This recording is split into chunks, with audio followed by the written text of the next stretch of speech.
Basia Bulat. I don't know how you say her name. Bulat.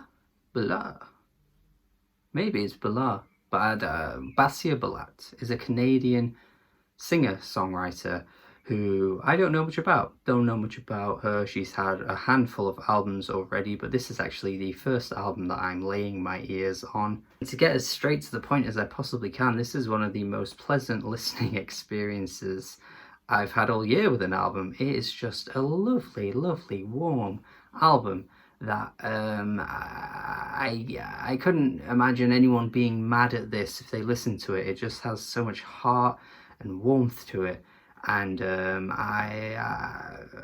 on board. First and foremost, Basia is a fantastic performer. She's a fantastic singer. She really does carry these songs. Not to say that the instrumentals aren't good at all, because they bloody are, but like, she really stands above so many singers in this style to me, because a lot of folky pop singers, indie folk singers can sometimes get buried in the background, kind of just fall flat, not be very expressive or exciting to listen to. But Basia is none of those things. She really is a top-notch singer. But to get to the instrumentals, wow, these are incredibly lush. The grand sweeping opening number is to die for, honestly. I just love the grandiose instrumentation, the way everything comes together and swells. It's a beautiful way to start off the album, and so much of this album carries that on as well. Like, these instrumentals have so much colour to them. They're incredibly bright.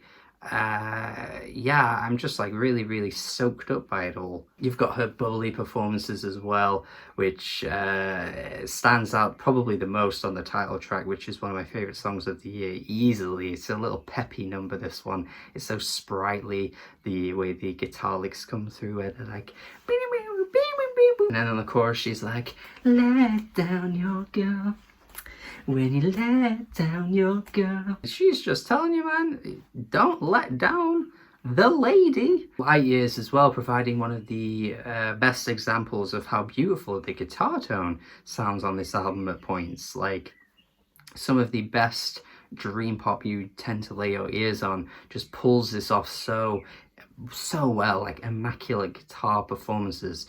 And I wouldn't even necessarily say this is like a dream pop album per se, but there definitely are some moments here where she is like channeling that style and nailing it as well, like on par with some of the best I've heard in the genre.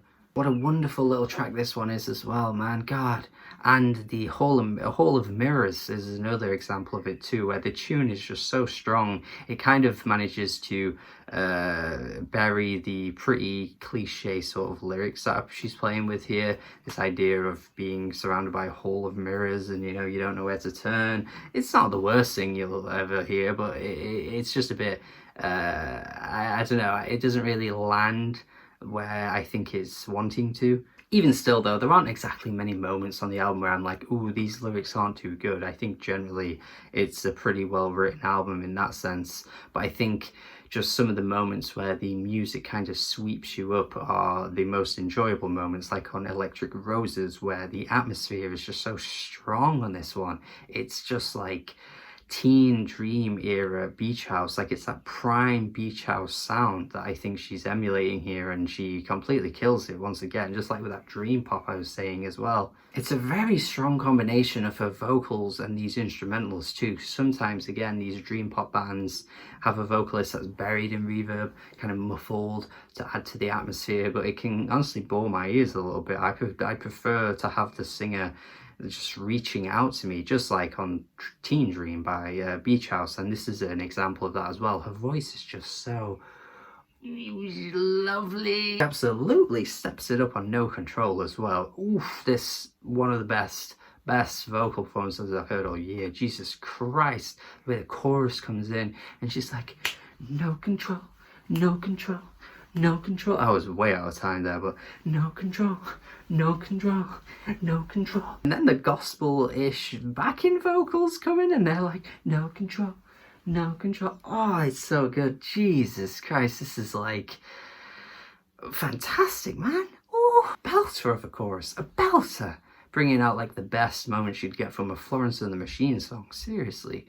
Jesus Christ, she is a fantastic performer. Oh, towards the end of the album, you start to enter more of like the folk leaning songs. She's definitely basking in her folk influences on these ones.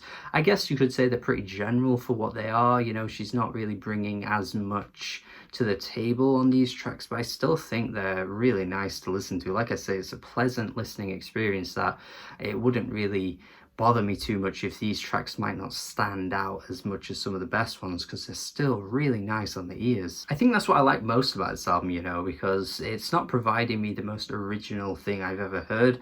Of course it's not, but it doesn't really matter because it's just so nice on the ears that you can kind of like, you know, ignore the fact that maybe it sounds like something else or maybe it sounds like its influences. It's not really a problem at any point for me. The closing track as well just gives you one of the best moments here as well. I love the piano in this track, really carries the song, some really peppy chords coming through. It's a really nice bouncy tune, and yeah, I don't know, there's not a lot to say in terms of like what I don't like about this album, because again it just flows really well. It's incredibly immaculate in its sound and production. It flows very similarly to one of my favorites of 2017 actually, Rose Eleanor Dougal's Stellar, which I think I've mentioned quite a lot on this channel because I do want to kind of shill this album. I think it's one of the best of that year, but it didn't really get that much attention, but it just had a really like bright and shiny sound to it. The production value was really strong. It was just like this beautiful pop of release,